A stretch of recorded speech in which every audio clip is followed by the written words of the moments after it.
Darl, here's a place, Pa says. He pulls the team up and sits looking at the house. We could get some water over yonder. All right, I say, you'll have to borrow a bucket from them, Dewey Dell. God knows, Pa says, I wouldn't be beholden, God knows.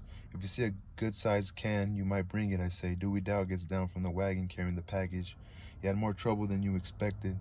Selling those cakes in Matson, I say. How do our lives ravel out in the no wind, no sound, the weary gestures, wearily recapitulant?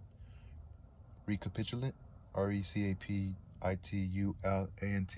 Recapitulant. Echoes of old compulsions with no hand or no strings. In sunset we fall into furious attitudes, dead gestures of dolls. Cash broke his leg and now the sawdust is running out. He is bleeding to death, is Cash. I wouldn't be beholden, Pa says, God knows. Then make some water yourself, I say. We can use Cash's hat. When Dewey Dow comes back, the man comes with her.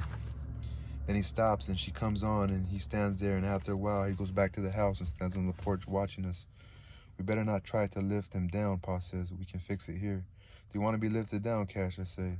When we get to Jefferson tomorrow, he says. He's watching us, his eyes interrogatory, intent and sad. I can last it out. It'll be easier on you, Pa says. It'll keep it from rubbing together. I can last it, Cash says. We'll lose time stopping. We done bought the cement now, Pa says. I can last it, Cash says. It ain't but one more day. It don't bother to speak of. He looks at us, his eyes wide and his thin gray face questioning. He sets up so, he says. We done bought it now, Pa says. I mix the cement in the can, stirring the slow water in the pale green thick coils. I bring the can to the wagon where Cash can see. He lies on his back, his thin profile and silhouette, ascetic and profound against the sky. Does that look about right? I say. You don't want too much water or it won't work right, he says. Is this too much? Maybe if you could get a little sand, he said. It ain't but one more day, he says. It don't bother me none.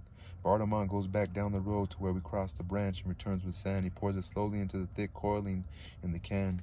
I go to the wagon again. Does that look all right? Yes, Cash says. I could have lasted. It don't bother me none.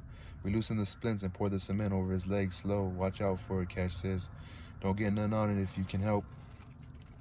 Yes, I say. Dewey Dow tears a piece of paper from the package and wipes the cement from the top of it as it drips from Cash's leg. How does that feel? It feels fine, he says. It's cold. It feels fine. If it'll just help you, Pa says. I ask your forgiveness. I never foreseen it no more than you. It feels fine, Cash says.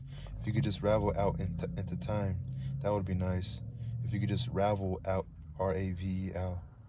If you could just ravel, R-A-V-E-L, out into time, that would be nice. It would be nice if you could just ravel out into time. Or that's what Darl's saying. We replaced it, but he's saying to himself, we replaced the splints, the cords, drawing them tight, the cement and thick pale green slow surges among the cords. Cash watching us quietly with that profound questioning look. That'll steady it, I say.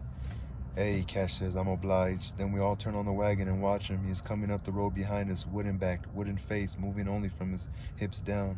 He comes up without a word, with his pale, rigid eyes and his high-swollen face.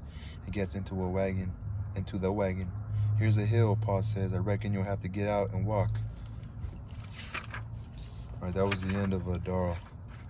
Pretty sure that was Darl, right? Yeah, end of Darl.